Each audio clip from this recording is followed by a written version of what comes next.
Everybody loves SpongeBob.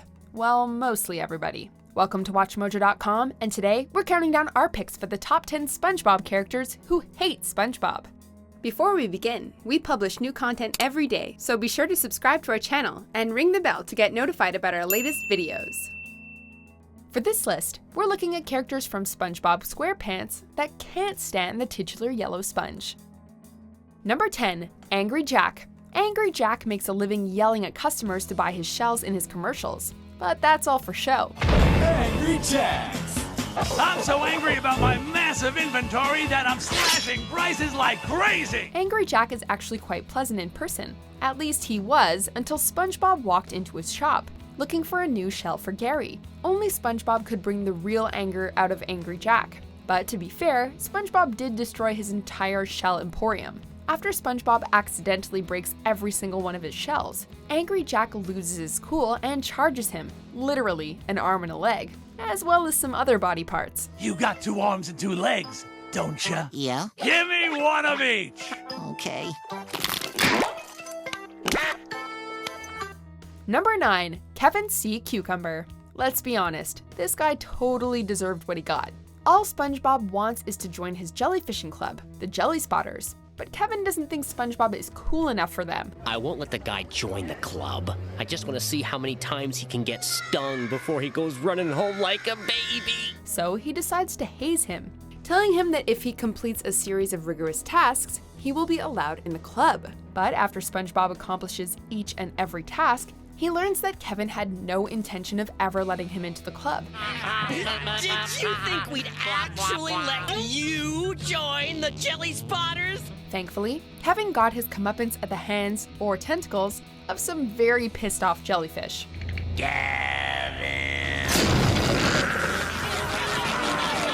Number 8, Flats the Flounder. SpongeBob always tries to be the friendliest guy in his boating school class, but not everyone responds as positively as one might hope to his particular brand of charm. Tell the class something about yourself, Flats. Well, I like to kick people's butts. From the moment Flats joins Mrs. Puff's boating school, he's a bully who, for no discernible reason, wants to kick SpongeBob's butt. Hi, I'm SpongeBob. Hi, SpongeBob. I'm gonna kick your butt. Who knows why Flats hates him so much? SpongeBob tries his best to be friends, but Flats just cannot be reasoned with. But as it turns out, Flats can't hurt SpongeBob's spongy body, which only makes him hate SpongeBob more. Flats, are you okay?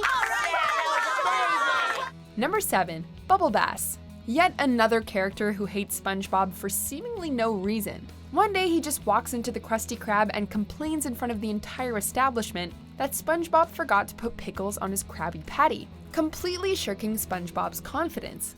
This is pretty good. Only one thing. You forgot the pickles! SpongeBob even leaves the Krusty Krab because he completely loses his fry cook mojo. Poor SpongeBob. This dude just had it out for him. Look!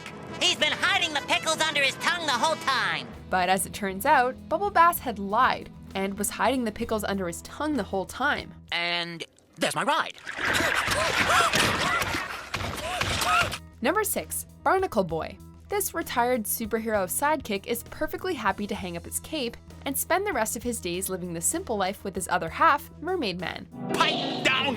You can wake Mermaid Man, and he's ornery when his nap is disturbed. But SpongeBob rips them out of retirement with the constant blow of their old conch signal. As seen on TV. I wonder if it still works. Kind of like their bat signal, the conch was how Mermaid Man and Barnacle Boy would be contacted when they were needed to fight off danger. But when SpongeBob gets his hands on it, he takes advantage and calls on them repeatedly to take care of mundane tasks. Barnacle Boy's dislike for SpongeBob may have waned over the years, but his previous hatred of him was definitely well-deserved.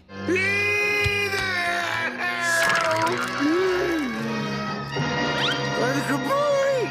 Number 5, Tattletale Strangler. This one is a bit self-explanatory. SpongeBob tattled on this guy, so he wants to strangle SpongeBob. That's the Tattletale Strangler. Who? The Tattletale Strangler.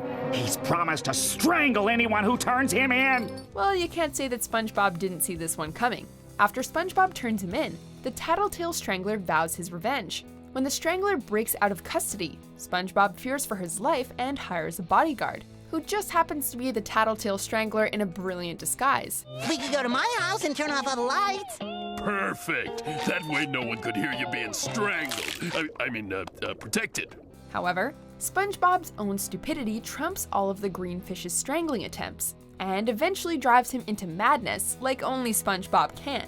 Someone say party? Number 4, DoodleBob, a classic story of man creates monster, monster destroys man. When SpongeBob and Patrick happen upon a human pencil that brings its drawings to life, SpongeBob draws a self-portrait that becomes sentient. This'll be the ultimate prank. I'll draw me, and when Squidward answers the door, it won't be me. Clearly, there can only be one true SpongeBob, and it can only be settled in a fight to the death. DoodleBob almost wins, going so far as to draw a hole that he drops SpongeBob and Patrick into, and shatter Patrick with a bowling ball. DoodleBob's hatred for SpongeBob goes beyond words, but it's palpable in the gibberish he rattles off. Yeah! Hold it right there, Doodle. I brought you into this world, and now I'm gonna take you out. He even returns when SpongeBob and Patrick are trapped in the Doodle dimension with revenge on his mind. Aw, isn't he cute? How do you do? You're flying. Oh, I'm next on the hug list. Number 3, Sheldon J. Plankton. Plankton and SpongeBob actually have a little more of a love-hate relationship. F is for fire that burns down the whole town. Use for uranium bombs. N is for no survivors when you're... Plankton. SpongeBob considers them friends for the most part, except for when he's pulling dubious schemes to steal the Krabby Patty secret formula. Plankton. And although Plankton hates pretty much everyone, and finds SpongeBob annoying, he can't deny that SpongeBob has touched a small place in his evil little heart. But Plankton has proven time and time again that he would sell out SpongeBob in a second, if it meant getting his hands on the Krabby Patty secret formula. Hear me, Krabs. When I discover your formula for Krabby Patties, I'll run you out of business. He once even hired a hitman named Dennis to take the sponge out, so Plankton could frame Mr. Krabs for stealing King Neptune's crown. Can I help you with something, sir? Name's Dennis. I've been hired to exterminate you. You're gonna exterminate us?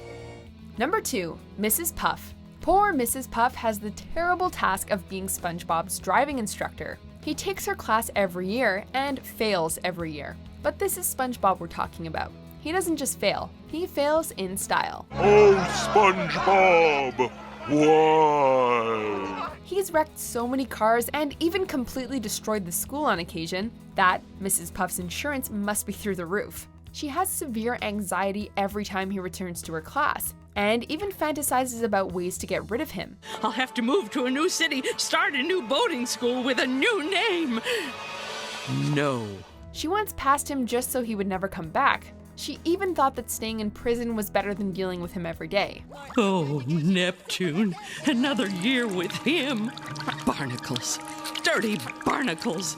I've got to do something to save myself. Before we unveil our top pick, here are a few honorable mentions. What do you call a snail on a ship? A snailer! Ah! Ah! As I was saying, do you have any idea who we are? Wait, don't stop me. Don't answer. I'll show you. I'm gonna scrub my armpits with you. I don't get it. Because you're a sponge. Duh. Oh. Number 1, Squidward Tentacles. SpongeBob thinks they're friends, but Squidward actually hates him. Gee, Patrick, do you think Squidward was trying to tell us something? Yes, I was! One of the main, long-running themes of the show is how much Squidward hates SpongeBob. Despite his best intentions, SpongeBob is the epitome of the annoying neighbor, and SpongeBob's complete obliviousness to Squidward's hatred of him only makes Squidward hate him even more. He's annoyed by every little thing SpongeBob does. To be fair, Squidward is pretty much annoyed all the time, but SpongeBob's mere existence is irksome to him. That's a special kind of hatred. So let me get this straight. You think that we should go that way? Yep. Well, then I'm going this way. Huh? Squid! Do you agree with our picks? Check out these other great clips from WatchMojo, and be sure to subscribe and ring the bell to be notified about our latest videos.